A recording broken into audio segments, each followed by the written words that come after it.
এর মতো ফ্যাসিবাদের কফিনে পেরেক মারা শুরু করেছিল এই শাপলা চত্বর। রাষ্ট্রটিকে পাশের একটি রাষ্ট্রের কাছে বিক্রি করে দেওয়ার উদ্যম করেছিল। পর্যন্ত এলাকার মানুষজন তাদেরকে সাদরে গ্রহণ করে দিয়েছিলেন এবং তাদের পাশে দাঁড়িয়েছিলেন।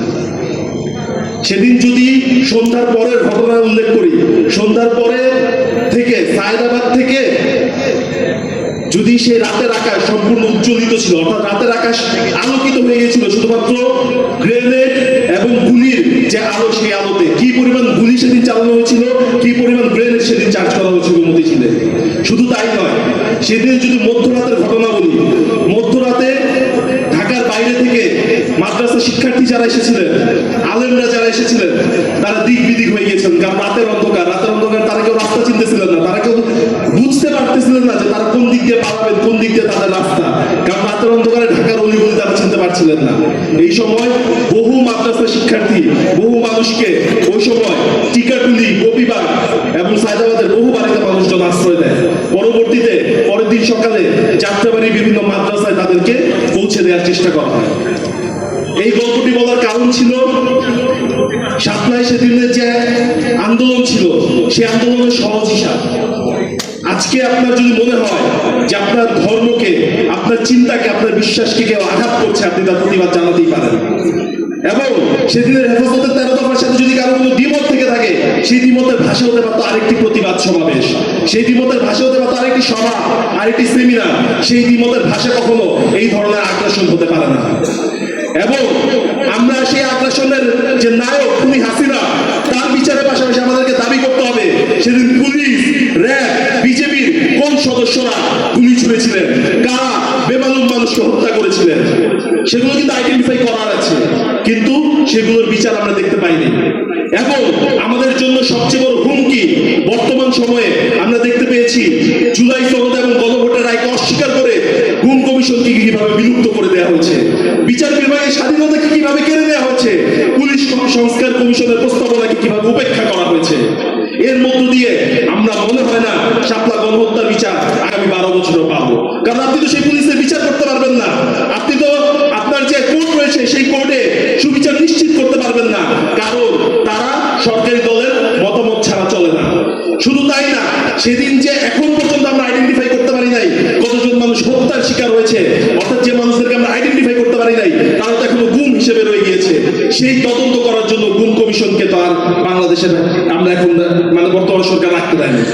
তাই আমি আমার বন্ধুদেরকে, আমার সংগ্রামী সহযোদ্ধাদের অনুরোধ করবো, গণভোটের রায় বাস্তবায়ন এবং বিচারহীনতার যে এক যুগের সংস্কৃতি, সেই সংস্কৃতির বিলুপ্তি ঘটানোর জন্য শাপলা গণহত্যা থেকে শুরু করে জুলাই গণহত্যা এবং 21-এর মোদী বিরোধী আন্দোলন এবং 2018 সালের কোটা সংস্কার আন্দোলন এবং 2018 সালের নিরাপদ সড়ক আন্দোলনের যে হত্যাকাণ্ড হয়েছে, যে নিপীড়ন হয়েছে, প্রত্যেকটি নিপীড়নের বিচার নিশ্চিত করতে হবে। এই নিপীড়নের সাথে জড়িত মূল নির্দেশদাতা হিসেবে খুনি হাসিনার বিচার নিশ্চিত করতে হবে। 2013 সালে ওই মুহূর্তে আওয়ামী লীগের সেক্রেটারি জেনারেল কে ছিল, তার মরণোত্তর বিচার নিশ্চিত করতে হবে। শুধু তাই নয়, ওই সময়ের পরবর্তী সময় যেসব সরকারি কর্মকর্তা, আইন শৃঙ্খলা রক্ষাকারী বাহিনী কর্মকর্তা এই হত্যাকাণ্ডে জড়িত ছিলেন, প্রত্যেকের বিচার করতে হবে এবং জুলাই গণহত্যার বিচার আমাদেরকে নিশ্চিত করতে হবে। সেই বিভাজন থেকে বের করে এনে, সেই বিভাজন থেকে মুক্তি দেওয়ার জন্য তেরোর শাপলা সংগঠিত হয়েছিল। জুলুমকে বিতাড়নের জন্য, ইনসাফকে প্রতিষ্ঠিত করার জন্য, নাস্তিক্যবাদকে এই দেশ থেকে উৎখাত করার জন্য, এই দেশের আবহমান কালের ধর্মীয় যে সংস্কৃতি আছে সেই সংস্কৃতিকে প্রতিষ্ঠিত করার জন্য শাপলা প্রতিষ্ঠিত হয়েছিল। সেই শাপলার মধ্যেও এই ফেসিবাদী হাসিনা, স্বৈরশাসক হাসিনা গণহত্যা চালিয়ে এই দেশকে আবারও রক্তপাতের দিকে ঠেলে দিয়েছিল এবং এই দেশের পরিবেশকে আবারও অস্থির করে তুলেছিল।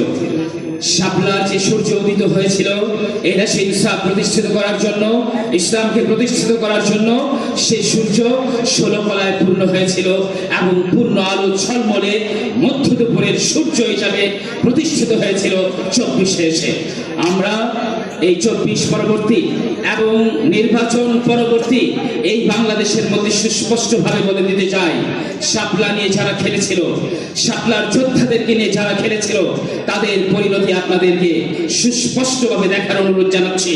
যদি আবারও শাপলার গণহত্যার বিচার নিয়ে কোন রকমের প্রহসন করা হয়, তাহলে আবারও কিন্তু আমাদের সামনে শাপলার খুনিদের মতো কোনো করুণ পরিণতি অপেক্ষা করছে, ঠিক কিনা বলেন? এই জন্য আমরা আপনাদের কাছে বিনীত অনুরোধ জানাচ্ছি, বর্তমান নির্বাচিত সরকারের যে প্রধান প্রসিকিউটর আছেন আমিনুল ইসলাম সাহেব ইতিমধ্যে জানিয়েছেন 90% কাজ গোছানো হয়েছে।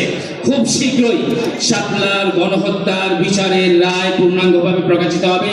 আমরা আশাবাদী থাকতে চাই, খুব দ্রুতই শাপলার গণহত্যার রায় সুস্পষ্টভাবে সামনে আসো, এই দেশের মানুষ আবারও স্বস্তির নিঃশ্বাস ফেলো এবং আগামী প্রজন্ম স্বৈরাচার মুক্ত একটি বাংলাদেশের আলোকিত চিত্র দেখো।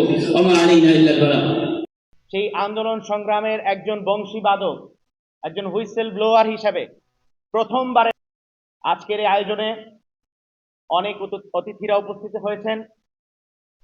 বিভিন্ন অংশীজনদের মধ্য থেকে যারা শাপলায় যার যার জায়গা থেকে অবদান রেখেছেন, আমরা সকলকেই আজকের এই আয়োজনে অংশগ্রহণ করাবার চেষ্টা করেছি। আজকের আয়োজনের প্রধান অতিথি হিসেবে আমাদের মাঝে উপস্থিত হয়েছেন জাতীয় নাগরিক পার্টি এনসিপির সংগ্রামী আহ্বায়ক, যার ডাকে সাড়া দিয়ে বিগত 17 বছরের ফ্যাসিবাদকে আমরা লাল কার্ড দেখিয়েছিলাম। আমাদের সেই সংগ্রামী আহ্বায়ক, বিরোধী দলীয় চিফ হুইপ, এক দফার ঘোষক জনাব নাহিদ ইসলাম, সংসদ সদস্য, মাননীয় সংসদ সদস্য জনাব নাহিদ ইসলাম আজকের আয়োজনে উপস্থিত হওয়ার জন্য আয়োজক কমিটির পক্ষ থেকে আমি আমাদের প্রধান অতিথিকে বিশেষভাবে অভিবাদন জানাই। আমাদের প্রধান অতিথির বক্তব্য সর্বশেষ হওয়ার কথা ছিল, কিন্তু বিশেষ কারণবশত তিনি অন্য একটি ব্যস্ততা থাকার কারণে এখন তিনি আমাদের মাঝে বক্তব্য উপস্থাপন করবেন।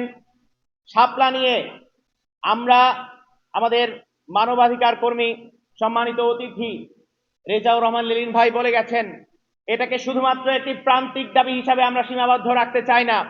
আমরা এই শাপলার হত্যাকাণ্ডের বিচারের দাবিকে জাতীয় পর্যায়ে নিয়ে যেতে চাই ইনশাআল্লাহ।